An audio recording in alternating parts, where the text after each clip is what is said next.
नमस्कार। विशेष सन्दर्भमा म यहाँहरूलाई हार्दिक स्वागत गर्दछु। जीवराम भण्डारी। आज यहाँहरू सामुन्ने उपस्थित हुनुहुन्छ प्रकाश बस्ती। उहाँ सर्वोच्च अदालतका पूर्व न्यायाधीश हुनुहुन्छ, राष्ट्रिय मानव अधिकार आयोगका सदस्य पनि। उहाँसँग आज म राजनीतिको चपेटामा न्यायिक क्षेत्र मुक्त कसरी गर्ने भन्ने एउटा ज्वलन्त प्रश्न आम नागरिकका सामुन्ने खडा भएको छ। अदालत अर्थात् न्यायिक क्षेत्र पोलिटिसाइज्ड भएको छ, जसका कारण एकपछि अर्को त्यो अनास्था बढोत्तरीमा छ। सरकारका प्रमुख 3 अङ्गमध्ये कार्यपालिका, व्यवस्थापिका र न्यायपालिका। कार्यकारिणीले ठिक काम गरेन भने व्यवस्थापिकाले प्रश्न उठाउने, अनि त्यसले पनि ठिक गरेन भने कतिपय संविधान सम्मत गतिविधि काम कारबाही भएन, जनका प्रश्नहरूलाई यथेष्ट सम्बोधन भएन भने न्यायालयले सचेत पनि गराउने। यसरी शक्ति पृथकीकरणको सिद्धान्तका आधारमा मुलुक सञ्चालनको अहम एउटा जिम्मेवारी पछिल्लो समयमा समग्र क्षेत्र लथालिङ्ग बताभुङ्ग भएको त्यस्तो अवस्था छ। प्रकाश ओस्ती एउटा होनहार न्यायिक क्षेत्रका त्यस्तो व्यक्ति हुनुहुन्छ। लामो उहाँको झन्नै 4 दशक उहाँले यस न्यायिक क्षेत्रमा काम गर्नुभयो। सर्वोच्च अदालतमा अस्थायी न्यायाधीशको रूपमा उहाँले जिम्मेवारी पनि वहन गर्नुभयो। तर दुर्भाग्य उहाँलाई त्यो स्थायी न्यायाधीश हुने बेलामा उहाँलाई जबरजस्ती उहाँ त्यो राजनीतिक शिकार हुनुभयो, राजनीतिक पक्षको शिकार हुनुभयो। फलत उहाँ बाहिरिनुपर्ने स्थिति पैदा भयो। यदि उहाँ स्थायी न्यायाधीश भएको भए उहाँ स्वतः प्रधान न्यायाधीश हुने त्यस्तो व्यक्ति लाइनमै त्यस्तोमा पर्नुहुन्थ्यो। तर त्यसबाट रोक्ने भरमग्दुर प्रयास भयो, फलत उहाँ बाहिरिनुपर्ने स्थिति भयो। व्यावसायिक पनि हुनुहुन्छ। प्रकाश ओस्तीको अलिकति पृष्ठभूमि म यहाँलाई बताइदिन्छु।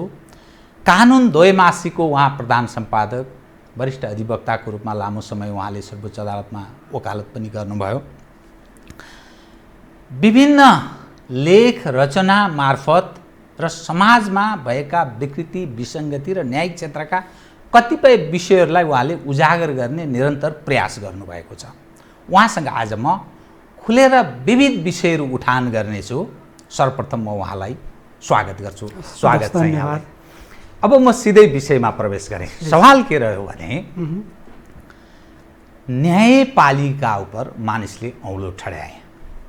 यसकारण औँलो ठड्याए विधिको शासन, कानुनी राज, संवैधानिक सर्वोच्चता यावत जे जति हामी कुरा गर्छौँ त्यो काहीँ त्यस्तो देखा परेन। फलत मानिसमा के खाले धारणा विकास भयो भने 70 वर्षदेखिको सपना भन्ने गर्छन्, त्यो नाराको रूपमा त्यस्तो सुन्ने गरिन्छ। खास गरी सत्ताका इर्दगिर्दका नेताहरू त्यस्तो बक्ने गर्छन्। संविधान सभा मार्फत संविधान जारी भयो, अनि त्यो जारी भएको संविधान त्यसैमाथि नै यसैको कमी कमजोरी हो कि भन्ने एउटा प्रश्न। दोस्रो, न्यायालयमा हुने त्यो व्यक्ति या न्यायाधीशले गर्ने निर्णय उपर मानिसहरूले प्रश्न उठाउन थाले।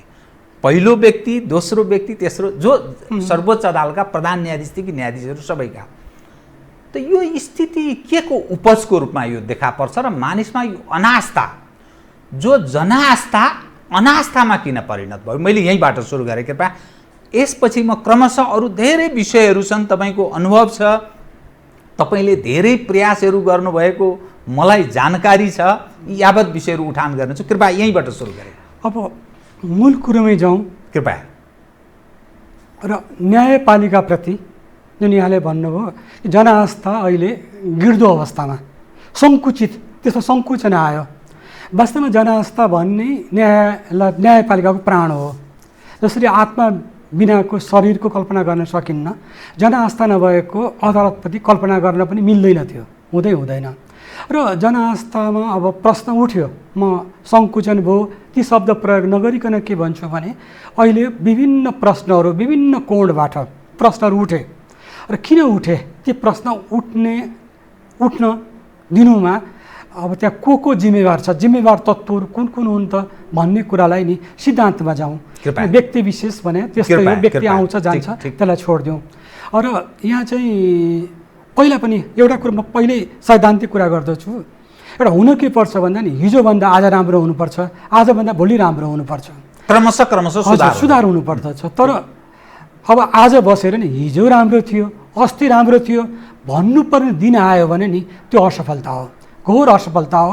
जसको हातमा शक्ति छ त्यसको असफलता हो, त्यो असफलता हो। र आज हामी त्यही स्थितिमा पुगेका छौँ।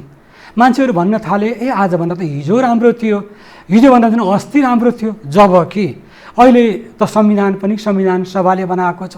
संविधान पढ्दाखेरि कमजोरी केही पनि छैन, त्यो कम छ भनौँ न, छैन भन्दा नि हिजो राम्रो थियो। अर्थात् कानुन भनेको कुरो त अमूर्त अक्षर हो। तपाईँ प्रयोग गर्नुहुन्छ, राम्रो प्रयोग गर्नुहुन्छ राम्रो हुन्छ, राम्रो प्रयोग गर्नुहुन्न हुँदैन।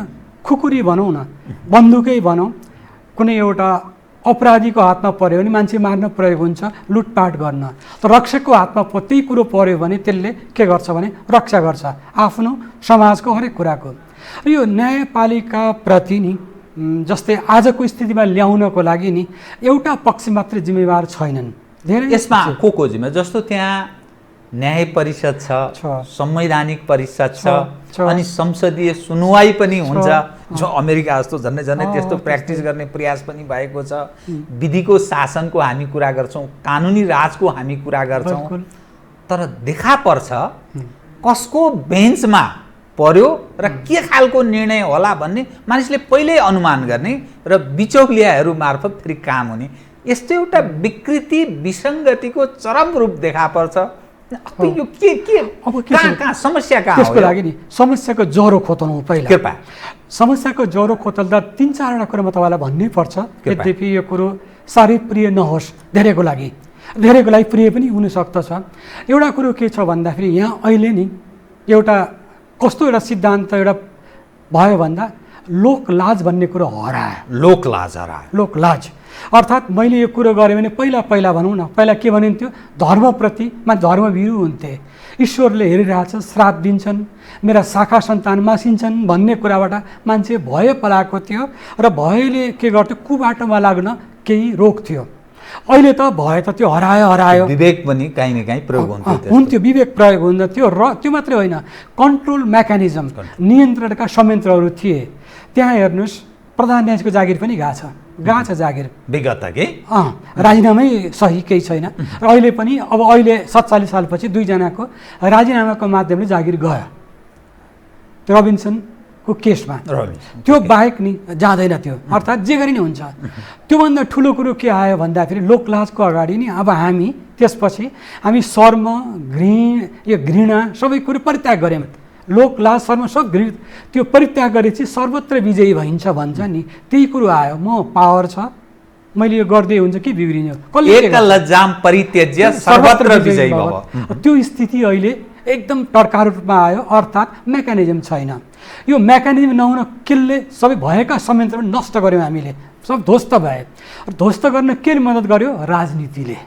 राजनीतिले। अर्थात् कुनै एउटा राजनीतिक दलको फेरो समात्यो भने भयो, सबै सिद्धियो भन्ने खालको नि। मैले किन डराउने, मलाई प्रोटेक्सन गर्ने छ, मलाई कसैको संरक्षण छ भन्ने कुरो भएपछि मान्छेले के गर्छ, जे पनि गर्छ। र अहिले नि मैले यो गरेँ भने मलाई कसैले भन्न आउनु ठड्याउला छैन त्यो। र अर्को रमाइलो कुरो तपाईँलाई सुनाउँदछु, हामी गल्तीलाई गल्ती भन्दैनौँ। आफ्नो पार्टीको त्यो हो भने नि उसले गरेको त्यो गल्ती पनि सही हुन्छ त्यो, र तर अर्कोले गर्यो भने त्यो पनि के हुन्छ, हामी विरोधको लागि विरोध गर्दछौँ र संरक्षणको लागि संरक्षण गर्दछौँ, तारिफको लागि तारिफ गर्दछौँ। हामी आफ्नो विवेक नि सबै कहीँ बन्धक राख्यौँ। हाम्रो विवेक नि बन्दकी छ। हाम्रो भन्नाले म लगायत भन्छु है, म कसैलाई दोष दिन्न। र कसैले भनौँ मिडियाले नै भनौँ कसैलाई हिरो बनाइरहेको हुन्छ, कसैलाई जिरो बनाइरहेको प्रायोजित हुन्छ। र त्यस्तै नेताहरूको नेतृत्वको पनि यस्तै स्थितिमा छ। मूलत म के भन्दछु भन्दा अहिले नि यो संयन्त्रहरू ध्वस्त भएर अर्को एउटा साह्रै महत्त्वपूर्ण कुरो नि धेरैको यो आँखा पर्दैन, एउटा पद्धतिले काम गर्नुपर्छ, सिस्टमले। गाडी पनि भन्नु सबै यन्त्र ठिक भयो भने कुट्छ, घडीले पनि सबै यन्त्रहरू ठिक भयो भने त्यसले के गर्छ भन्दा समय नत्र दिँदैन समय। र यहाँ के भने पद्धति हामीले भएको पद्धतिलाई ध्वस्त बनायौँ, नयाँ पद्धति बसाउने जानेनौँ अथवा बनाउन चाहेनौँ। दुईवटा अब चोइस छोड्छु, या हामीले जानेनौँ या हामीले बसाउन चाहेनौँ, त्यसले गर्दा भएको पद्धति ध्वस्त भयो। हिजो त अदालत एउटा पद्धतिमा हिँड्ने निकाय हो, प्रणालीमा हिँड्थ्यो, प्रणाली थियो त्यो। अरू जेसुकै होस्, पहिला भनिन्छ नि पञ्चायतकाल भनेर, पञ्चायतकालमा पनि दरबार पनि थियो के थियो होइन, तर अदालतले त आफ्नो अस्तित्व राखेको थियो त। अदालतले जहिले पनि के गर्यो, आफ्नो अस्तित्व कायम राखेर नै यो अदालत भनिया होला 1-2%, 1-2-4% त्यो बेला पनि केही गलत फलत हुन्थ्यो होलान्, भएन नभनौँ, भयो होलान्, र पनि अहिले त 2-4% मात्रै ठिक भएको हो कि भन्ने स्थिति पो आयो त। त्यसले गर्दाखेरि त्यो ढङ्गले स्खलित भइरहेछ। त्यसले गर्दा मैले भन्न के खोजेँ, प्रणाली ध्वस्त भयो, प्रणाली अहिले छैन। प्रणाली तपाईँलाई भन्नु, अहिले तपाईँले नाम लिनुभयो संवैधानिक यो सार्वजनिक सुनवाई समितिको। म एउटा यस्तो पात्र हुँ जसले 3 चोटि, नेपालको पहिलो र अहिलेसम्मको अन्तिम व्यक्ति मै हुँ, 3 चोटि संवैधानिक परिषद फेस गरेँ। त्यो त अनुभव त मलाई थाहा छ। 2 चोटि न्यायाधीश हुनको लागि र 1 चोटि अहिले यो मानवाधिकार आयोगको सदस्य हुनको लागि संसदीय सुनवाईमा तपाईँ त्यसको भनौँ 3 चोटि संसद उभिएँ म, र मैले देखेँ। र अमेरिकन सिस्टम पनि अध्ययन गरेको छु। र तपाईँलाई म भन्नु, एउटा त्यो आत्मालोचना पनि म गर्दछु। 2052 साल मैले बोकेर पनि आएको छु। 52 सालमा एउटा लेख लेखेको रहेछु। 48 सालमा नियुक्ति भयो नि, भद्रगोल तालले भयो। भद्रगोल सुरु अहिले होइन, 48 सालदेखि सुरु भयो यो त्यसैको विकसित रूप हो यो, विकसित। र त्यो बेला पनि मलाई बडा के सोचेँ मलाई थाहा छैन। मैले संसदीय सुनवाई भयो भने त्यसले रोक्छ नि त, अलिकति गल्ती फल्ती रोक्छ नि त भनेर भने, तर त्यो भएन। अनि अर्को तपाईँले कुरा उठाइहाल्नु, भनि नै हाल्छु, दिइहाल्छु। यो सार्वजनिक सुनवाई समिति छ नि, यो कसरी बनेछ, किन बनेछ त? 47 सालको संविधानले यसलाई ल्याएको हो होइन। ल्याउँदाखेरि के छ भने, त्यो बेलाको संवैधानिक जुन छलफल भयो नि, सबै अडियो क्यासेटहरू छ राष्ट्रिय अभिलेखालयमा, जसले पनि गएर सुन्न सक्छ, अहिले पनि, आज पनि।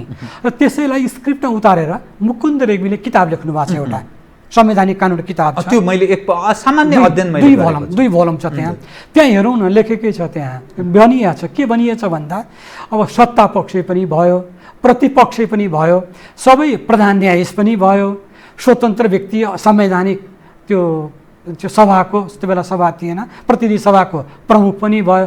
सबै कुरो गर्दा नि यस्ता व्यक्ति छानेर लगिन्छ त्यहाँ नि, सर्वसम्मत सत्ता पक्ष पनि हुन्छ भन्ने, पनि हुन्छ भन्ने, प्रतिपक्ष पनि हुन्छ भन्ने, न्यायाधीशले पनि हुन्छ भन्ने, सबै सर्वगुण सम्पन्न व्यक्ति त्यहाँ लगिन्छ भन्ने नि कल्पना गरेर त्यो राखिया रहेछ। संवैधानिक परिषद त्यो कल्पनाका साथ जन्मियो। त्यो कुरो त अहिले पनि लिखितै छ, मौखिकै छ, हेर्न सकिन्छ।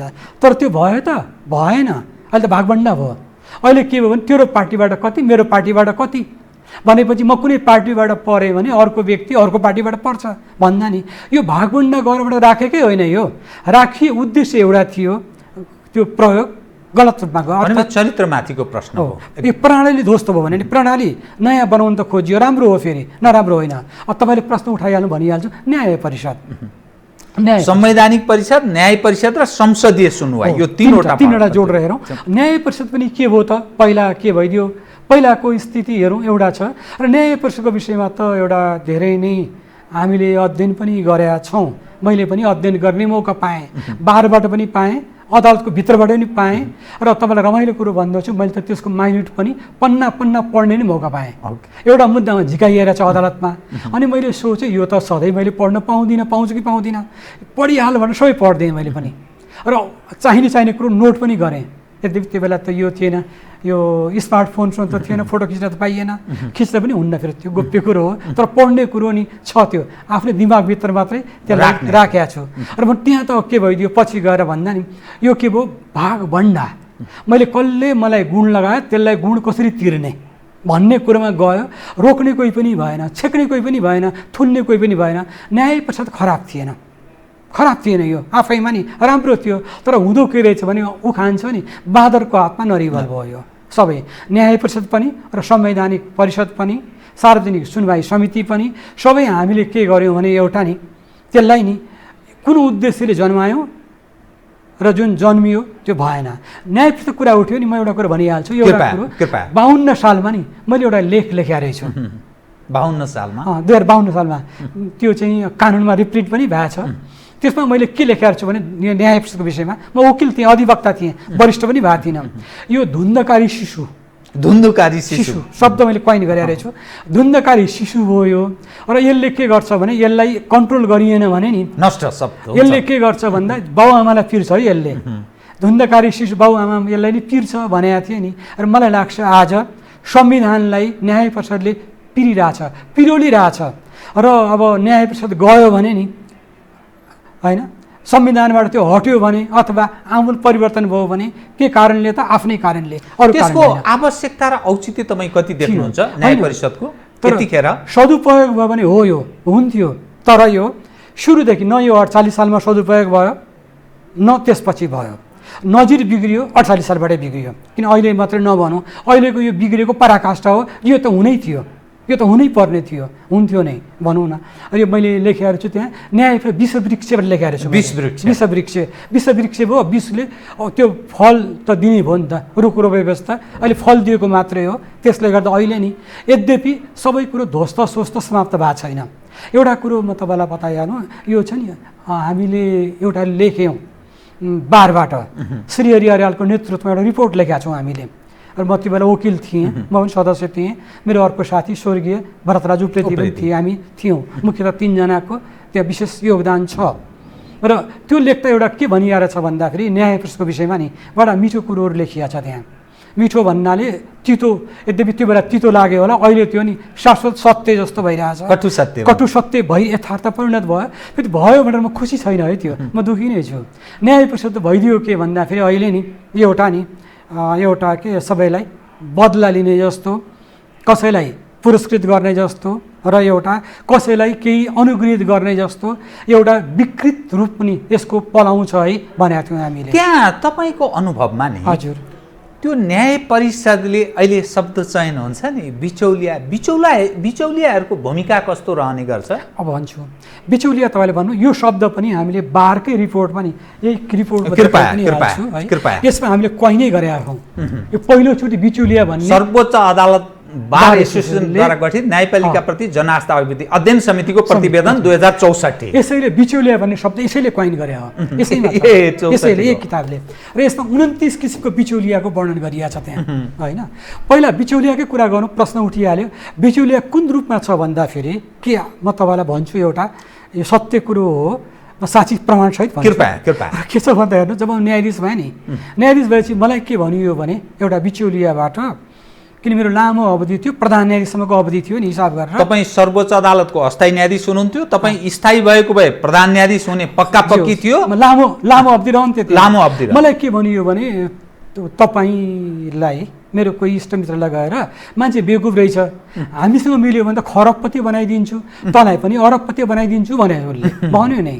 उसले त फोन गर्यो डाइरेक्ट, मैले फोन आइन्दा मलाई फोन नगर, वकिल हुँदा त बढी के हुन्छ, बढीभन्दा बढी सम्पर्क होस्, बढीभन्दा बढी मुद्दा आओस् भन्ने नि चाहना राख्नै पनि पर्यो। फेरि म नचलेको वकिल पनि थिइनँ। र त्यसपछि के न्यायाधीश भएपछि मेरो सबै सम्बन्ध म तोड्नुपर्छ, मैले म अब जोगीको जस्तै भएर बस्नुपर्छ भनेपछि उसलाई आइन्दा मलाई फोन नगर्नुहोस् भने फोन भएन। मलाई कसैलाई गएर भनिएछ खरबपति बनाउँछु।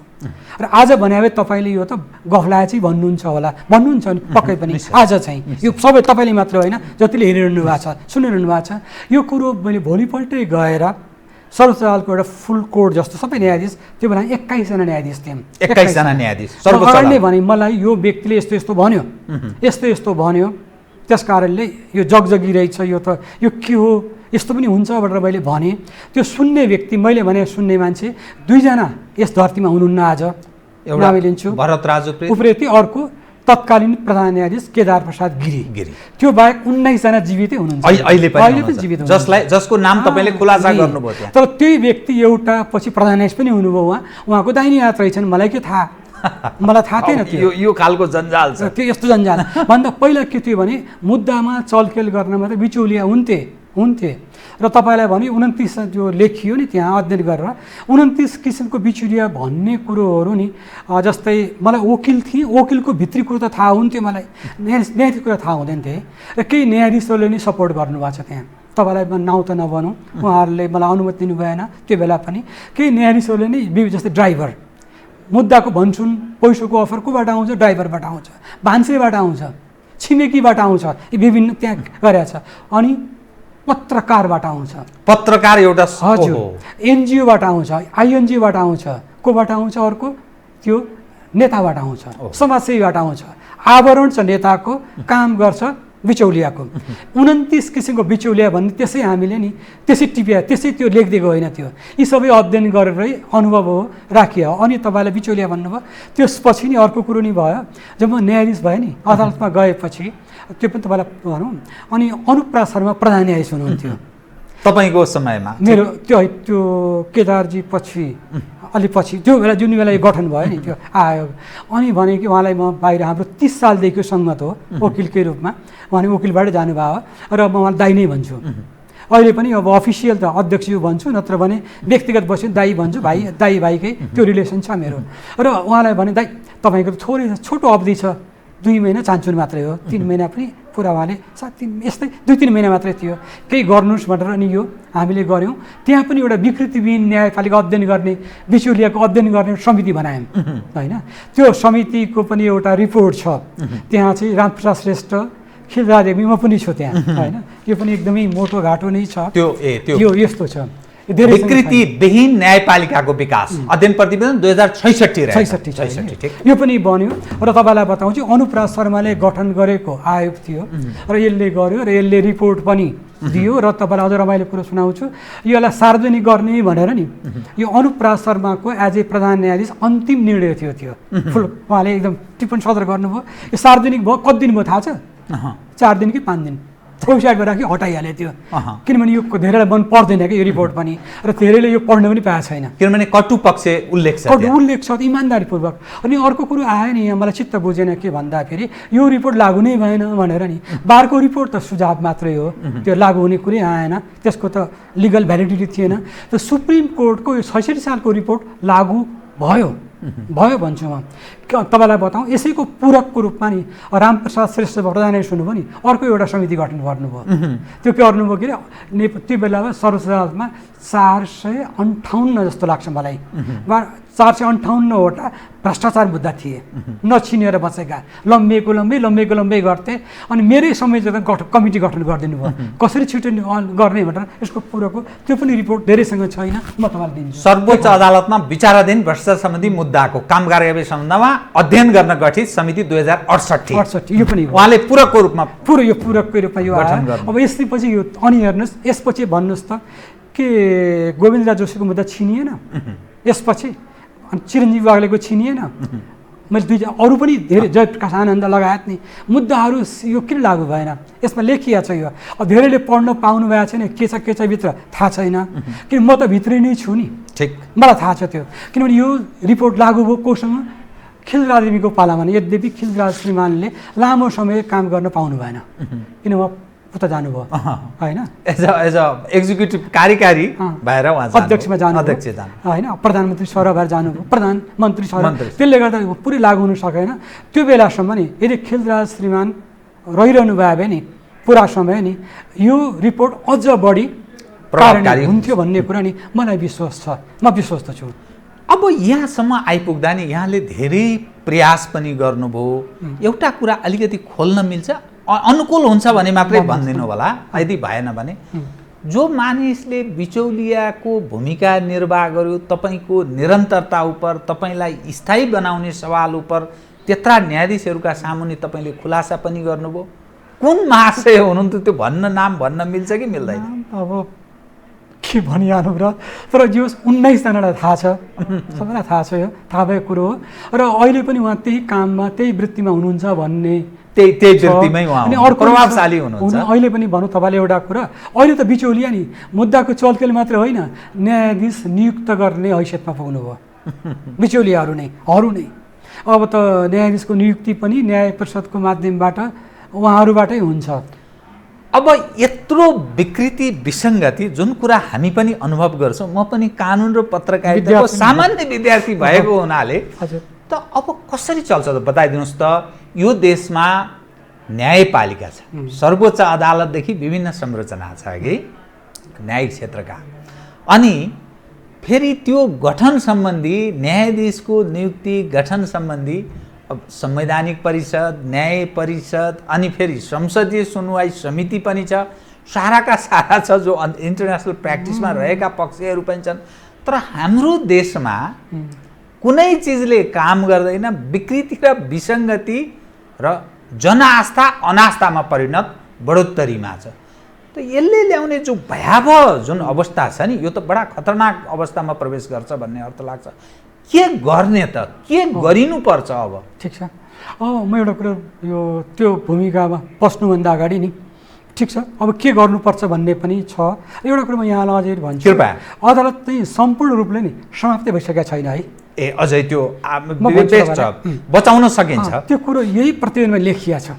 यसको कार्यान्वयन भएन हो, कार्यान्वयन नै हुँदैन। अनि यो त एउटा सैद्धान्तिक कुरा हो र यसलाई मलाई लाग्दछ यदि कसै इमान्दारिता छ भने नि यो रिपोर्ट, यी सबै रिपोर्टहरू, खास गरी यो रिपोर्ट र अहिले त बनाए पनि छ, यो पनि अध्ययन गर्ला अहिलेको समिति भर्खर जुन बनिरहेछ त्यसले। त्यहाँ दुईवटा कुरा लेखिया छ। एउटा कुरो 213 पेजमा लेखिया छ, त्यो कुरो यो 12 वाला रिपोर्टमा के छ भने एउटा कुरा, एउटा प्रधान न्यायाधीश ठिक भयो भने नि 50% समस्या 50% स्वत समाप्त हुन्छन्। एउटा प्रधान न्यायाधीश भयो भने भन्ने कुरा लेखिया छ र त्यो कुरो हो पनि। अझ अहिले त बढ्यो होला, 60% नै भन्नु पर्ला अहिले, यो त 63-64 को कुरा नै हो। अब अर्को कुरो के लेखिया छ त्यहाँ भन्दा नि, म त व्यक्तिगत रूपमा चिन्दछु पनि, 5 वर्ष मैले अदालतभित्र बिताएँ र मलाई मेरा अग्रजहरू दुईजनाको नामै म लिन्छु, रामप्रसाद श्रेष्ठ र उहाँले खिलराज रेग्मी। उहाँहरूले त एक किसिमले मलाई एक तालिम जस्तो, म वकिलबाट गएको थिएँ, आन्तरिक कुरो मलाई धेरै थाहा हुँदैन थियो होइन। कहिले पठाउनु भयो, कोही न्यायाधीशको पछि लाएर पठाउनु भयो टुर भनेर, तर टुर भने नि मलाई भन्नु पनि भयो कि दुईवटा कुरा नसिक्नु है भन्नुभयो, एउटा सलाम खान, अर्को घुस खान, अरू सबै कुरो सिक्नु भन्नु, सलाम खान र घुस खान नसिक्नु भनेर पठाउनु भयो उहाँहरू। अनि अर्को कुरो एउटा जुन वकिलबाट गएको न्यायाधीशको हकमा, र जसलाई मैले भोगेँ नि काठमाडौँमा, मैले काठमाडौँमा प्र्याक्टिस गर्थेँ, म चिन्दथेँ र जुन क्यारियरबाट आइरहेको थिएँ नि, अधिकृतबाट आइरहेको थिएँ, म चिन्दैन थिएँ, केही चिन्थेँ, धेरैलाई चिन्दैन थिएँ, तर मलाई चिनाउने काम कसैले गर्नुभयो होइन, एउटा तयारी गर्नुभयो। र त्यहाँ मलाई के लाग्छ भने यो आधारमा नि म तपाईँलाई के भन्छु भने नि, अदालतमा नि जो त्यहाँ लेखिया छ, जो इमान्दार छन् नि ती क्षमतावान छैनन्, जो इमान्दार छन् ती क्षमतावान छैन, जो क्षमतावान छन् ती इमान्दार छैन। इमान्दार बडा ठुलो समस्या लेखेकै छ, त्यो कोटेसन जस्तै रहेछ। अब भयो अहिले मैले यो यहाँ आउनुपर्छ पढेँ क्या के लेखिएछ त भनेर। अनि अर्को कुरा भन्छु, तर जो इमान्दार छन् र क्षमतावान पनि छन् नि थोरै छन्, ती थोरै व्यक्तिको हातबाट न्यायपालिका टिकिरहेछ, आजसम्म बनिरहेछ। अर्थात् यो के छ भने देखिन्छ कहिलेसम्म, किनभने त्यो त धेरै लामो समय त्यस्ता इमान्दार मानिसहरू रहन सक्दैन। अब तर के छ, अर्को कुरो नि भन्छु, डर के भइरहेछ अहिले भन्दा नि, जस्तै होइन सिस्टम कसरी बिग्रियो भन्छु नि। आज कुनै न्यायाधीश, जिल्ला न्यायाधीश, रोल नम्बर 163 भन्नुहोस् अथवा 123 उदाहरणको लागि, त्यो पुग्छ सर्वोच्च? ऊ त 63 मा रिटायर हुन्छ, ऊ त सायद भयङ्कर भाग्य चरको बलियो रहेछ भने नि ऊ उच्च अदालत पुग्छ, सर्वोच्च त ख्वाबै नदेख्नुहोस्, ऊ पुग्दैन। किन पुग्दैन भने उच्च अदालतमा जाने बेलामा हामी वकिलको नामबाट राजनीतिक कार्तिकर्ता भरेर हुल्छौँ। करियर डेभलप गर्न चाहनेहरूका लागि बडा खतरनाक अवस्था भनौँ। जिल्ला न्यायाधीशबाट रिटायर हुन्छ, जिल्ला न्यायाधीशबाट रिटायर हुन्छ भने नि होइन, हुन्छ भने भन्नुहोस् न, ऊ किन इमान्दार हुने, किन राम्रो काम गर्ने भन्नुहोस् त। मलाई थाहा छ यही तपाईँकै प्रोग्राममा युवराज सङ्गुरोला जुन यो क्षेत्रको एउटा राम्रो चिन्तक, साह्रै इमान्दार चिन्तक हो, उहाँले नाउँ पनि लिनुभयो कुनै एउटा व्यक्तिको। म चाहिँ कि नाम मैले लिएँ भने नि कसैको छुटाउँछु कि डर लाग्छ, म त्यो तयारी गरेर आएको छैन, लिए सबैको लिनुपर्छ, नलिए उहाँको नाउँ लिनुभयो, त्यो उहाँको नाउँ लिनुभयो नि, त्यसमा सहमत छु। फेरि त्यो व्यक्ति साह्रै राम्रो मान्छे हो, सर्वोच्च मात्रै होइन ऊ प्रधान हुनुपर्ने मान्छे हो, त्यति राम्रो मान्छे हो त्यो। उसले लेखेको नि फैसलाहरू मैले पढेँ, जाँच्या छु मैले उसलाई, भित्रबाट जाँच्या छु। तर भइदिन्छ कि ऊ त आयो उच्चबाट रिटायर भयो भने ऊ माथि आउनै पाएन। अब त हेर्नुहोस्, र अहिले तपाईँलाई अझ अर्को कटु यथार्थ बताउँछु, अहिले सर्वोच्चभन्दा उच्च अदालतका न्यायाधीश केही बाहेक नि राम्रा छन्। योग्यता सबै हिसाबले, सबै योग्य क्षमता उच्चभन्दा नि जिल्ला न्यायाधीश राम्रा छन्। पिएचडी गरेका छन्, एलएलएम गरेका छन्, पढेका छन्, लेखेका छन् र प्रतिस्पर्धाबाट आएछन् जाँच दिएर। एउटा कुरो बताइहालौँ, कटु सत्य हो नि यो। जस्तै अहिले जिल्ला न्यायाधीशको जाँच लियो होइन, यही हाम्रो बारको रिपोर्टमा लेखिया छ, सिफारिस छ, पुन्द्रा अदालतको न्यायाधीश पनि जाँच दिएर ल्याऊ भनेको छ यहाँ होइन। जिल्ला न्यायाधीशमा जाँच त वकिलले नि दिए नि त, एकजना नि पास भएनन्, दुईचोटि जाँच भयो, कोही पनि पास भएन त, किन त? अनि जिल्लामा फेल हुने, उच्चमा चाहिँ फिट हुने उदाहरणै छ। हेर्नुहोस्, उदाहरणै छ नि त। लोकसभाको जाँच दिँदा एउटै बेन्चमा दुईजना बसेछन्, जाँच दिए, देब्रेतिर बस्ने पास भयो, सेक्सन अफिसर भयो, देब्रेतिर बस्ने फेल भयो, यताउता फेरि गऱ्यो, झोले भएर हिँड्यो। पछि त के भयो, जुन जिल्ला न्यायाधीशबाट ऊ त जुन क्यारियर जज भयो नि, ऊ त हुँदै पुग्यो होइन। अनि यताबाट त छोटो बाटोबाट न्यायाधीश भयो, उच्च अदालत, त्यो बेला पुन्द्रा अदालत थियो, पुन्द्रा अदालतको न्यायाधीश भयो। अनि उसको बिचलाई को भयो थाहा छ? उसैको बेन्चमा सँगै बसेर जाँच दिने, लोकसेवा पास गर्ने, त्यो चाहिँ अधिकृत भयो। र ऊ त्यो व्यक्ति उच्च अदालतभन्दा माथि बढ्नै सकेन, ती रिटायर भयो। अर्को व्यक्ति त धेरै माथि पुग्नुभयो। बडा ठुलो समस्या उत्पन्न भएछ। भन्दा नि कसरी हेर्नुहोस् न, यहाँ नियुक्ति गर्नेले त्यो विवेक राख्नु पर्दैन। यसले कहिले बिएल पास गर्यो, उसले कहिले बिएल पास गर्यो, भनौँ न अनुभवकै रूपमा नि। जस्तै भनौँ न, म जाँदाखेरि मैले 32 वर्षको वकिलको अनुभव थियो, भरत उप्रेतिर मेरो होइन। सुशीला कार्कीको पनि 32 वर्षकै 30 वर्षकै अनुभव थियो। र भनौँ एउटा क्यारियर जज पनि 30 वर्षमै पुग्छ भने प्रायः त्यही समकालीन जस्तै हुन्छ। र अब अहिले त भनौँ 15 वर्ष पुग्यो कि पुगिहाल्यो, भोलिपल्ट गयो, 20 वर्ष पुग्यो, भोलिपल्ट गयो, उता 30 वर्ष 35 वर्ष पुगेको तलै छ त्यो।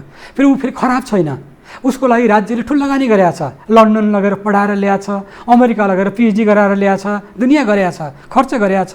उसलाई हामीले के अरे ल घर जाऊ बाबु घर भन्यौँ नि। भन्दा नि एउटा कुरो यहाँ धेरै मेरो नाम पनि आयो, म एउटा कुरो भन्छु है, प्रणाली कुरा गरेको छु। र यो कुरो नि धेरैको दिमागमा मतलब होला, तर लेखिएको छैन, बोलिएको छैन। प्रकाश उस्तै कुनै ठुलो मान्छे होइन, सामान्य मान्छे हो, केही होइन। 32 वर्ष वकिल भएर हिँड्यो, त्यसपछि 5 वर्ष सर्वोच्चमा न्यायाधीश भएर काम चलायो, गर्यो, जे गर्यो, राम्रो गरेन, नराम्रो गर्यो, के गर्यो त्यो मूल्याङ्कन इतिहासले गर्छ, छोड्दिउँ। र एउटा कुरो हेर्नुहोस् भयो, मैले के भन्न खोजिरहेको छु भन्दाखेरि नि यहाँनिर नि, र एउटा ठुलो नि सिस्टमलाई नि ठुलो धक्का नि यो हेर्नुहोस्। म सिस्टम कसरी भन्छु हेर्नुहोस्, म रोल नम्बर 16, रोल नम्बर 15वटा पद छ नि, सर्वोच्च स्थायी, अहिले बढी भयो, 15 थियो। अनि मलाई नाउँ लिन्छु आज तपाईँलाई, किन पहिले नै भनेको थिएँ कुरा। अनुप्रास शर्मा प्रधान न्यायाधीश, रामप्रसाद श्रेष्ठ न्याय परिषद सदस्य अर्थात् प्रमुख न्यायाधीश हुनुहुन्थ्यो उच्च होइन। उहाँहरूले बोलाउनु भयो मलाई, बोलाएर के भन्नुभयो भने थाहै हुने होइन भन्नुभयो होइन, भनेकै हो। अनि मैले भने होइन श्रीमान, म त रोल नम्बर 16 परेँ, 15वटा पद छ त्यहाँ, 16 पद त छैन। अब मलाई तपाईँले राख्ने बित्तिकै तपाईँहरूले राख्नुहुन्छ भने के हुन्छ, एउटा मान्छे त हटाउनु पऱ्यो। ल्याइसक्नुभयो तपाईँहरूले होइन, ल्याइसक्नुभयो, त्यो के हो, त्यो चाहिँ सिस्टम बिग्रिन्छ। परम्परा मूल्य मान्यता भन्दा फरक हुन जान्छ। पहिला के थियो भने अस्थायीमा ल्यायो, हेऱ्यो, त्यसको क्षमतामाथि सामान्यतया मूल्याङ्कन गरेपछि अब हुन त दुईवटा भए, बेग्लै कुरोले होइन। एउटा राजनीतिक कारणले हुनुभयो, जबकि उहाँ राम्रो न्यायाधीश हुनुहुन्थ्यो होइन। अर्को एकजना त रोबिन्सन केसको कारणले जानुभयो, होइन भने अस्थायीबाट तल हट्दैन फेरि त्यो। अनि अस्थायीपछि राम्रो काम गर्यो भने स्वतः थाहै गरिदियो, त्यो क्रमशः जान्थ्यो त्यो। अब म रोल नम्बर 16 बस्ने हेर्नुहोस्, जबकि 9वटा 10वटा पद खाली हुँदा पनि थाहै गरिएन। मैले के भने मलाई म टाउको हल्ला भइहाल्थ्यो। आज त भनौँ, आज पनि अनुपजी उहाँ अध्यक्ष, म सदस्य भएर नै काम गरिरहेको बसिरहेको छौँ। र आज त मैले भने दाइ तपाईँलाई कसले हटाउनुहुन्थ्यो मलाई भन्नुहोस् त भने, त्यो बेला थाहा थिएन मलाई, उहाँहरू कसले हटाउने मुडमा हुनुहुन्थ्यो। आज त भन्नुभयो नि, आज एकदम ल भन्नु, अब त केही छैन, किनभने म पनि अब 65 आइसकेँ, अब सिद्धियो मेरो पनि कथा। भन्नुहोस् त, अनि कोही व्यक्तिको नाम भन्नुभयो, त्यो नभनौँ अहिले, जो कोही व्यक्ति हट्थ्यो त्यहाँ, र म जान्थेँ, म पक्कै जान्थेँ, फरक पर्दैन। तर मैले भने प्रणाली ध्वस्त हुन्छ भने। त्यस्तै अर्को तपाईँलाई भन्छु, साँची राखेर हामी लाइन लागेर एउटा फुल बेन्चमा चढ्दै थियौँ। खिलराज रेग्मी नै हुनुहुन्थ्यो, तर्कराज भट्ट हुनुहुन्थ्यो, म थिएँ, 3 जना हामी थियौँ, फुल बेन्च थियो हाम्रो। र अनि तर्कराज भट्टले प्रश्न उठाउनु भयो, अब 9-10 वटा पद खाली छन् नि सर्वोच्चमा थाईको, हामीलाई नगर्ने श्रीमान, गर्नु पर्यो भन्नुभयो। अनि मैले उहाँभन्दा उछिट्टिएर के भने, उहाँलाई उछिनेर भन्दा, श्रीमान यदि म कारक छु भने नि म छोडिदिन्छु, म हट्दिन्छु। मेरो 9 अरू 8 जना सायद त हुनुहुन्छ नि, 8 जना फेरि अस्थायी नै हुनुहुन्थ्यो, थाई नै हुनु, उहाँहरू त थाई हुनुहुन्छ, म हट्दिन्छु भने। मैले यो सिस्टमको लागि नि मैले कुनै सेक्रिफाइस गरेन भन्दिनँ, एउटा किनभने म एउटा अनुशासन त्याग नै हो, किनभने हर चिज गरिरहेको अझै पनि नि। अब अनुपजीले मैले भने दाइ तपाईँ मलाई थाई गर्नुहुन्थ्यो भने नि, भने होइन टाउको मुन्टो हल्लाइदिएर पुग्थ्यो भनेर नि भन्ने, अहिले सुन्ने नि। मानव अधिकार आयोगकै विविध सचिव लगायतका व्यक्ति अगाडि नै हुनुहुन्छ, कहिले जिस्किन्छ नि, 0 आवर भन्छौँ नि हामी, 0 आवरमा कामको बेलाको होइन। अब मैले तपाईँलाई भन्छु सिस्टम कसरी ध्वस्त बनाइयो भन्दा नि, अब थाई पद नि जस्तै भन्नुहोस् मलाई हटाइदिए पनि हुन्थ्यो, नभए राख। अनि उहाँले खिलराजीले भन्नु मलाई नछोड्नुहोस्, उहाँले भने हो होइन कि तर्कराज भट्ट साक्षी नै हुनुहुन्छ, आज पनि हुनुहुन्छ, छोडिदिउँ। अब कसरी ध्वस्त बनाइयो भन्दा नि, जस्तै म होइन, म ठुलो मान्छे होइन, तर 18 जना न्यायाधीशहरूलाई बिना हकमा हटाइयो। किन हटाइयो त? म अस्थायी नम्बर 1 भएँ, सर्वोच्चमा 5 वर्ष काम गरेँ, त्यो बेला 4 वर्ष 3 वर्ष गरिसकेका थिएँ, र मलाई नलगी अरूले ल्याउनु भएन। अनि यस्ता राम्रा मान्छेहरूलाई हटाइयो।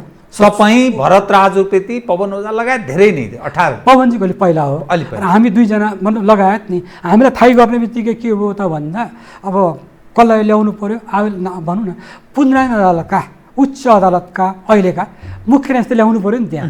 ती ल्याए 63मा रिटायर हुन्थे, के हुन्थे भन्दा तिनीहरू 2 वर्ष खान्थे। यहाँ 65मा रिटायर हुन्छ नि होइन, तपाईँ कानुनको विद्यार्थी, तपाईँलाई थाहा छ, 65 वर्षसम्म त खान्थे।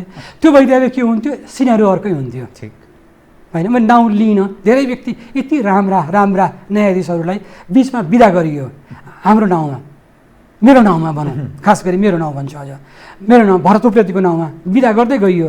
पद यता खाली छ, पूर्ति गरिँदैन। हेर्नुहोस्, झोले भइदिएको भए, तपाईँ कसैको कार्यकर्ता भइदिएको भए त्यहाँ समस्या हुँदैन थियो, या बिचौलियाले भनेको मानिदिएको भए त्यहाँ समस्या हुँदैन थियो, तपाईँ स्वतः न्यायाधीश हुनुहुन्थ्यो। मलाई अर्को कुरो पनि लाग्दछ, मैले एउटा नि त्यो कुरो, यद्यपि त्यसलाई म आफ्नो एसेट भन्छु, मैले अख्तियारमा 6 वर्ष काम गरेँ, कानुनी सल्लाहकार, एज अ सल्लाहकारको सल्लाहकार, जो कि नीति निर्माणमा त होइन। त्यो बेला म त सूर्यनाथ उपाध्यायको पालाको नि म थिएँ, त्यहाँ थिएँ। र त्यो के भइदियो, त्यो सबै त्यो छ नि, सबै त्यो बेलाका सूर्यनाथ उपाध्यायले गर्न सक्ने कुरो केही पनि भएन। त्यो रिस पनि मैमाथि खप्थ्यो। त्यस बेलाको विकृति र विसङ्गति त तपाईँले नजिकबाट निहाल्नु भएको छ, झन् बुझ्नु भएको छ, यो देशमा कसरी भ्रष्टाचार हुन्छ, कसरी बेइमानी हुन्छ भन्ने कुरा। हजुर, मलाई त के छ भन्दाखेरि मैले घमण्ड गरे होइन जिब्रानजी, एउटा कुरो भन्छु, नेपालको भ्रष्टाचार नि, म त्यहाँ गए पनि मेरो मान्छे, मेरो चकचके बानी क्या, पढ्ने लेख्ने खोज्ने बानी, मेरो त्यो बानी सुरुदेखि नै हो। करिब 300 वटा त मेरो लेख आज पनि छन् कानुनको क्षेत्रमा। 6-7 वटा किताबको त तपाईँ सम्पादक, प्रधान सम्पादक भनौँ, मैले लेखेँ। अब भनौँ तपाईँलाई भन्छु, त्यहाँ नि नेपालमा भ्रष्टाचार कुन स्केलमा छ, कसरी हुन्छ कार्यपालिकाको क्षेत्रमा भन्ने आदि इत्यादि कुराहरू नि मैले अध्ययन गरेँ। मलाई सोध्नुभयो सूर्यनाथ जाने बेलामा, र भन्नुहोस् तपाईँले के गर्नुभयो त भन्दाखेरि मैले भने केही पनि गरिनँ। मैले केही, यद्यपि मेरो काम के थियो, चार्जसिट बन्थ्यो नि, त्यो अभियोग पत्र जाँच्ने, त्यो ठिक भयो भने जाँच्ने मेरो रोल थियो, मेरो भूमिका थियो। मैले त्यो भूमिका राम्रोसँग निभाइनँ, त्यो सूर्यनाथजी एन्ड कम्पनीलाई थाहा होला, म भन्न सक्दिनँ, मैले गरेँ त्यो।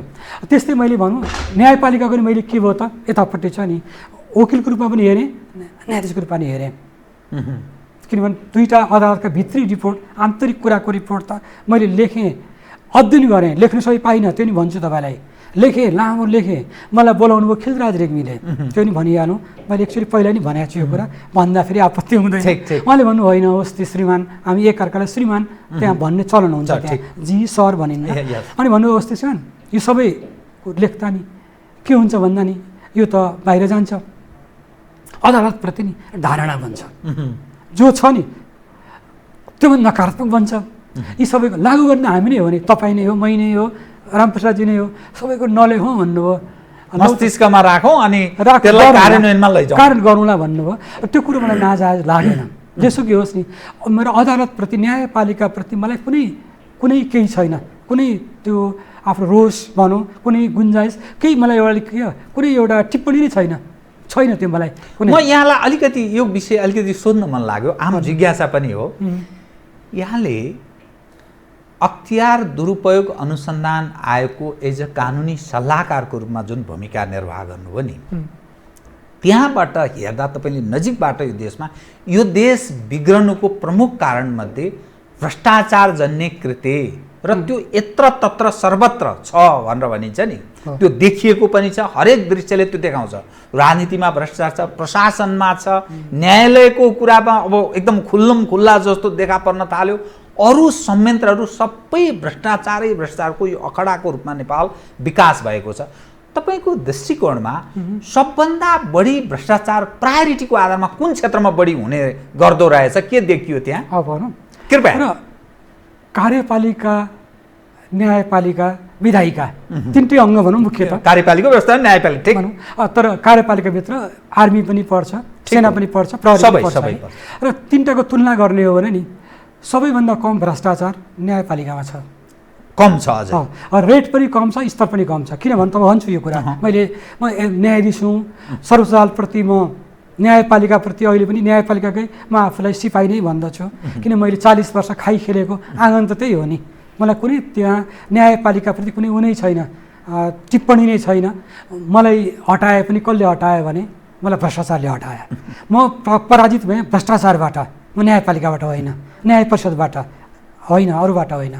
र अब म तपाईँलाई बताउँ, कार्यपालिकाको कुरा गर्छु है। कृपया। कार्यपालिकामा बेलगाम भ्रष्टाचार छ, नीतिगत पनि छ, अरू पनि छ। मैले लेखेको छु, बोल्छु पनि, अहिले पनि बोल्दछु। हेर्नुहोस्, नीतिगत आवरण हो त्यो, आवरण मात्रै हो त्यो होइन।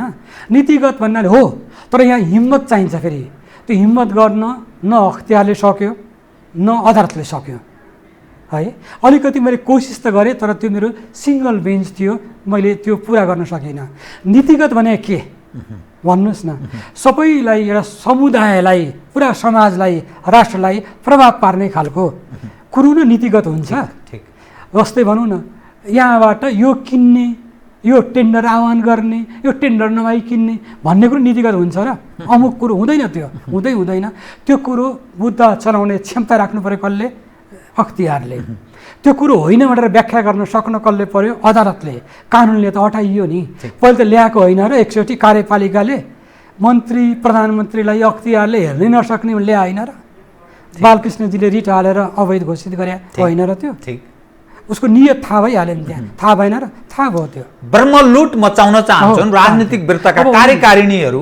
अब के छ, कार्यपालिकामा यति छ कि नीतिगत नाममा होस्, अरू नाममा होस्, हामीलाई कसले छुने भन्ने खालको नि त्यो भ्रष्टाचार छ। र अदालतमा भन्नुहोस् त्यो खालको नि अर्को नि भन्छु तपाईँले, निर्माण क्षेत्रमा, कार्यपालिकाभित्रको पनि निर्माण क्षेत्रमा कमिसन कति जान्छ? त्यहाँ पर्सेन्टेजको आधारमा 2%, 4%, 6% यसरी जान्छ है। अनि अर्को कुरो के हुन्छ तपाईँले बताइहाल्छु म, यतापट्टि छ नि अदालतमा जाँदैन। अदालतको न्याय के सोध्छ? मेरो तलब कति? 40,000। अर्को 40,000 खाएँ भने त 2 महिनाको तलब आयो नि त। 3 महिनाको 1,20,000 भयो भने त 3 महिनाको यसरी सोच्दछन्। स्किल पनि कम छ। र तर न्यायपालिकाको भ्रष्टाचार के छ भन्दा अन्य भ्रष्टाचार भन्दा नि साह्रै बढी जघन्य छ यो। जघन्य। र त्यो कुरो लेखिया छ कहाँ भने अदालतको रिपोर्ट छ, देखाएँ नि, त्यहाँ लेखिएकै छ। यदि स्केल कम छ भनेर हुँदैन, यो झन् बढी नि, यो एकदमै बढी यसले कुप्रभाव पार्छ भनियो। मैले प्रणाली कुरा गर्न अघि कुरा गरिरहेको थिएँ, त्यसमा विषयान्तर नहो। मैले के भने त्यो 18 जना आउनु भएन त्यहाँ। त्यो 18 जनाले मतलब 18 जना आउनुहुन्थ्यो भने होइन है, मैले क्रमशः हुन्थ्यो नि त। 2 वर्षपछि अर्को तेस्रो सिस्टममा प्रवेश गर्छ र मान्छेलाई आस्था हुन्थ्यो सिस्टमप्रति। त्यसले के गरिन्थ्यो र तपाईँलाई भनौँ अहिले जो आउनुभयो त्यसमध्ये जुन हामीलाई हटाएर आउनुभयो नि, धेरैजना आउनुहुन्थेन, तलैबाट डिडार हुनुहुन्थ्यो। त्यो सिस्टम त्यस्तो हुन्थ्यो।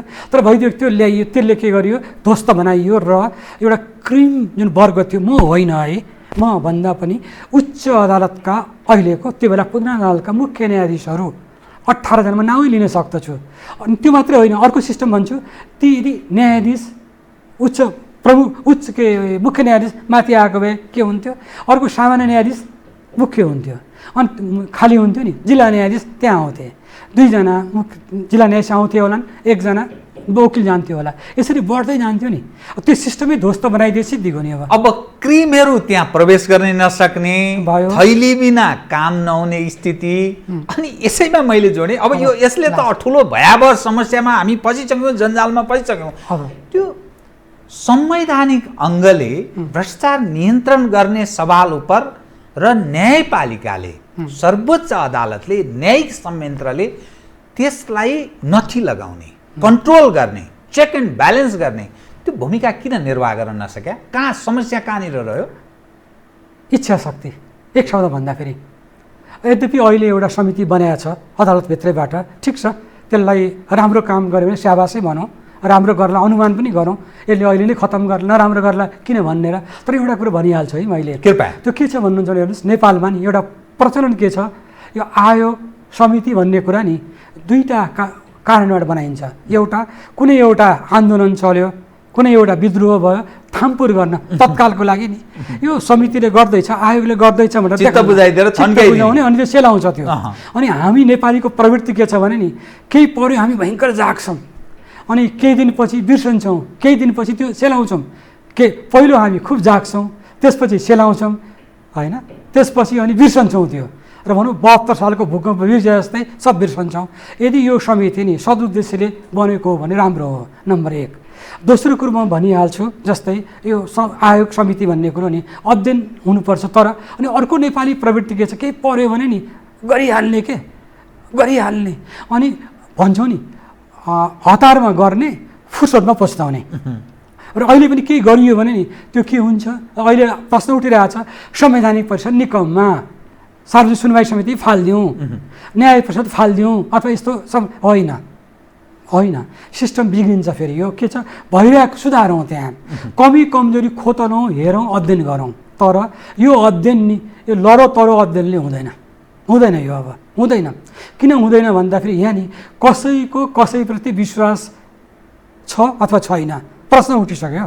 यसलाई के गरौँ भने एउटा नि, जस्तै पहिला पनि थिए, मैले ल्याएको पनि छु, धेरैसँग नहोला पनि जानकारी त होला। शाही आयोग, हजुर, शाही आयोग 2027 र 2036 40मा बने, 2वटा आयोगका रिपोर्टहरू पनि छन् होइन। र त्यो बेला पनि बने 2040 सालपछि अहिलेसम्म नि यो न्यायपालिका कुनै अध्ययनै भएको छैन। 40 सालपछि होइन, आज यत्रो वर्ष भइसक्यो, 30-37 वर्षै करिब हुन लाग्यो भने नि एउटा यस्तै नि। यद्यपि शाही आयोग भन्ने कुरा त आएन। तपाईँलाई म टाइम भएन, म बताउँथेँ, त्यो पनि मैले अध्ययन गरेका थिएँ। त्यो बेला के सिफारिस गरियो, के लागू भयो, के भएन। म अब तपाईँसँग बडा महत्त्वपूर्ण हामी विषय कुरा गरिरहेका छौँ, समयले धेरै साथ दिँदैन। मलाई एकदम छोटकरीमा बताइदिनु पर्यो। म 3वटा प्रश्न गर्छु, तर यहाँले 1.5 मिनटभित्रमा सकिदिनु भयो भने बडा कल्याण हुन्छ, किन समय भएन। प्लिज। तपाईँ राष्ट्रिय मानवाधिकार आयोगको सदस्य पनि हुनुहुन्छ। राष्ट्रिय मानवाधिकार आयोग सरकारको छाया जस्तो भयो भन्ने एउटा प्रश्न छ, नम्बर 1। नम्बर 2, मानव अधिकार संरक्षणको सवालमा खास यसले केही काम गरेन भन्ने छ। विभिन्न प्रकरणहरू, विभिन्न घटनाहरूसँग जोडेर त्यस्तो विषयमा उदाहरण प्रस्तुत गर्न सक्ने, तर समयले मलाई साथ दिएन। तेस्रो कुरा, मानवाधिकार आयोगलाई पनि अन्तर्राष्ट्रिय दात्री संस्थाले अरबौं रुपियाँ दिन्छ, करोडौं करोड दिन्छ। त्यो अर्थ मन्त्रालय एउटा साइटमा पनि झन्डै 1 अर्ब जति दिएको भनेर कतै देखाउने प्रयास गरेको छ। यो के हो? अनि अर्को, यो समग्र जो तपाईँ र मैले अहिले तपाईँ जसरी प्रस्तुत हुनुभयो, मैले जति जिज्ञासा राख्ने प्रयास गरेँ, यो त समाप्त भएछ नि त देश त। अब कहाँबाट चल्छ यो? को प्रति आस्था राख्ने राजनीतिक वृत्त त्यस्तो गैर जिम्मेवार छ, भ्रष्ट छ, यस्तो नास्तिक मानिसहरूको वर्चस्व छ राजनीतिक वृत्तमा। तपाईँ संसदको कुरा गर्नु, संसदमा कुनै छलफल हुँदैन, मान्छे यस्तो कारुणिक दृश्य छ, यतिखेर खान नपाएर भयावह मानिस मरिरहेका छन्। तपाईँ राष्ट्रिय मानवाधिकार आयोगको सदस्य पनि हुन्छ, यो पनि एउटा महत्त्वपूर्ण पक्ष छ। अनि न्यायिक क्षेत्रको यस्तो चरम विकृति र विसङ्गति छ, सम्पोको बिना काम हुँदैन। अनि न्यायिक क्षेत्रमा त्यस्ता मानिसहरू जो पोलिटिकल मानिसहरूको वर्चस्व कब्जामा गएको छ। संवैधानिक अङ्गले कुनै काम गरेको छैन, कार्यकर्ताको भर्ती केन्द्रको रूपमा रूपान्तरित भएको छ। यो कसरी चल्छ? यो यस्तोलाई पनि कतै हामी सिस्टम भन्छौँ। यो जनताले जारी गरेको संविधान र जनताको चाहनाको यो छाया हो भनेर कसरी बुझ्ने, त्यो मिरर हो भनेर कसरी बुझ्ने? कृपया कुरा दुईवटा सूत्रबद्ध रूपमा भन्नुपर्दा होइन, अघिको एउटा अलिकति मेरो के रह्यो भने नि, यसको लागि एउटा राष्ट्रपति आयोग बन्न सक्ने संविधानमा ठाउँ छ, सुधार न्यायपालिकाको लागि। किनभने न्यायपालिकाको सुधार भयो भने नि सबै कुरो ठिक हुन्छ। फेरि कार्यपालिकालाई ठेगानमा ल्याउने त्यही हो, ठेगानमा ल्याउन सक्छ। विधायिकालाई पनि, आयोगलाई, अरू आयोगको कुरा। आयोगको पहिलो तपाईँको प्रश्नसँग म असहमत छु। आयोगले केही गरेन भन्ने कुरो होइन, तर एउटा कुरो के त एक्सपेक्टेसन ठुलो हुन्छ मान्छेको, र संवैधानिक जुन अधिकार छ नि, सिफारिस बाहेक त अधिकारै छैन होइन। सिफारिस गर्ने हो र कार्यान्वयन गराउने कि कसरी गराउने, सरकारले नगरिदिन्छ के गर्ने, तपाईँहरूले सिफारिस मात्रै गर्ने। सिफारिस र हाम्रा सिफारिसहरू मलाई लाग्दैन कुनै कमजोर छ। सिफारिस ठिक छ, ठिक। अनि अर्को पनि भन्छु म, कार्यान्वयन पक्ष नि हामी घचघच्याउँछौँ, लेख्छौँ, बोल्छौँ, त्यो के हुन्छ भन्दा भइरहेको छैन। त्यो कुरो कार्यान्वयन नगर्ने पक्ष व्यवहार छ। र हामी अनि अर्को कुरो नि भन्छु, एउटा एक्सपेक्टेसन ठुलो नि। अर्को कुरो नि, मानव अधिकार आयोग संवैधानिक अङ्ग हो, यो एनजिओ जस्तो आइएन जस्तो अलि हुन सक्दैन। संविधानको दायराभित्र बस्नु। त्यो विदेशीहरूले पैसा दिएको यो कुरो चाहिँ भन्छु, यो कुरो तपाईँले बडा राम्रो कुरो सोधिदिनु हो, सबैलाई प्रष्ट होस्। विदेशीहरूले पैसा दिएको कुरो 100% झुटो हो। त्यो झुटो हो तपाईँलाई भन्छु म। के हो त त्यो हामीले अर्थ मन्त्रालयलाई प्रोटेस्ट पनि गरेर पठाएको छ। पठाइसक्नु भयो? धेरै मैले हेरेको साइटमा हेरेर तपाईँ आउनुभन्दा अगाडि मैले हेरेँ त्यो प्रश्न उठाएँ। तपाईँभन्दा पहिला एकचोटि मैले नामै लिन्छु, नयाँ पत्रिका यसो पढेँ, अरबौँ रुपियाँ दिएर रहेछ, मलाई त थाहा छ। 1 अरबको लगभग। अनि मैले भने यो कहाँबाट आयो भन्यौँ, अनि त्यहाँ मैले हल्ला मैले मचाएँ, यस्तो नि हुन्छ भनेपछि चिठ लेखेर पठाइयो। अनि यहाँ राष्ट्रिय मानवाधिकार आयोगको नाममा अर्थले पैसा बटुल्दो छ कतैबाट। अनि हामीले राष्ट्रिय मानवाधिकार आयोगको नाममा 1 पैसा पनि कहीँ कतै हुनु हुँदैन भनेर लेखेको त्यो पत्र पनि म तपाईँ भनेमा ल्याएर देखाइदिन्थेँ, यहीँ देखाउँथेँ, त्यो सार्वजनिक भइसकेको छ पत्र पनि। तपाईँहरूको यो लोकप्रिय माध्यमबाट भनौँ, राष्ट्रिय मानवाधिकार आयोगले अर्थ मन्त्रालय अन्तर्गत रहेर कुनै पनि 1 पैसा पनि चुनाव पनि लिएको छैन। धन्यवाद छ यहाँलाई, किनभने त्यो जिज्ञासालाई सम्बोधन गर्ने। दुईवटा प्रोजेक्ट चाहिँ छ है, फेरि साह्रै झुटो बोल्न मिल्दैन। एउटा युएनडिपीको एउटा, त्यसलाई म समानान्तर कार्यालय भन्छु, राष्ट्रिय मानवाधिकार आयोगकै पारिपट्टि एउटा छ। त्यसले कति ल्यायो, कति खर्च गर्यो त्यो आफ्नो तालले गर्छ उनीहरूको। अब त्यो के हो थाहा छैन मलाई पनि, म पनि अनभिज्ञ नै छु। र अर्को के छ भने एउटा युरोपियन युनियनको कति 3 वर्षमा 3 करोडको कति प्रोजेक्ट छ एउटा। त्यहीँ आफ्नै स्टाफ छन् त्यहाँ आयोगभित्र, त्यो पनि 2वटा चाहिँ हो त्यहाँ छ। विदेशी पैसो भनेको त्यही हो, त्यो चाहिँ पनि के भएको छ कसो भएको छ त्यो त्यति बढी जानिफकार। राष्ट्रिय मानवाधिकार आयोग प्रभावबाट मुक्त छ भन्ने यहाँको, त्यो चाहिँ अन्तर्राष्ट्रिय प्रभावबाट यो कोही व्यक्ति होला के होला कसो होला त्यो सबैको जिम्मेवारी म लिन्न। तर यसको जुन छ नि, तपाईँले भनेको पक्षमा नि सुरुदेखि हामीले लडाइँ गरिरहेछौँ, चिठी नै लेख्यौँ पठायौँ, खै त अब। तर अब यो चल्छ त यसरी? मैले सिस्टमसँग सम्बन्धित विषय कुरा गरेँ, चल्छ यसरी? जुन स्थिति विकृति विसङ्गति मुलुकमा छ, राष्ट्रिय पक्ष यस्तो छ, राजनीतिक पक्ष यस्तो छ, समाजमा एज अ होल मान्छे आक्रोशित छन्, यो चल्छ? अब हेर्नुहोस्, चल्छ चल्दैन भन्दा नि कहिलेसम्म जान्छ भन्नु पऱ्यो। प्रश्न मैले सच्याइदिएँ है, कहिलेसम्म जान्छ पर्खौँ र हेरौँको स्थितिमा। एउटा के हुन्छ भने नि, घैटोमा नि थोपा गरेरै त्यो घैटो भरिन्छ होइन। घैटो भरिनु, यदि घैटोलाई फुट्न दिनुहुन्न, घैटोबाट पानी पखिन दिनुहुन्न भने नि बेलैमा सचेत हुनुपर्छ। मलाई के लाग्दछ भने अहिले नि जुन मिडियाको सक्रियता म देख्दछु, र एउटा भनौँ फेसबुक लगायतका नि सामाजिक सञ्जाल भनौँ न, सामाजिक सञ्जालको सक्रियता म देख्दछु, त्यसबाट नि मलाई लाग्दछ नि केही नि जो अधिकार प्राप्त व्यक्तिहरू छन्, शक्तिमा छन्, महसुस भयो होला, त्यो हुनुपर्छ। र महसुस भएपछि अब समस्यालाई चिनेपछि नि समाधान निस्कला, म चाहिँ आशावादी छु। निकाल्नुपर्छ, निस्किनुपर्छ यही संविधानभित्रबाटै समाधान निस्कला कुनै दिन, हामी पनि भोग गरौँला। हस्, धन्यवाद छ यहाँलाई। यहाँलाई पनि धेरै धेरै धन्यवाद। आदरणीय दर्शकवृन्द, उहाँ हुनुहुन्थ्यो प्रकाश अवस्थी, पूर्व न्यायाधीश सर्वोच्च अदालत तथा राष्ट्रिय मानवाधिकार आयोगका सदस्य। समसामयिक विषयमा केन्द्रित रहेर न्यायालय विविध विषयहरू, सर्वोच्च अदालत अनि राष्ट्रिय मानवाधिकार आयोगलाई समेत केन्द्रमा राखेर गरिएको कुराकानी। म सहित मेरो सम्पूर्ण युनिटलाई कागबाट बिदा दिनुहोस्, तर यो टेलिभिजन हेर्दै रहनुहोला। नमस्कार।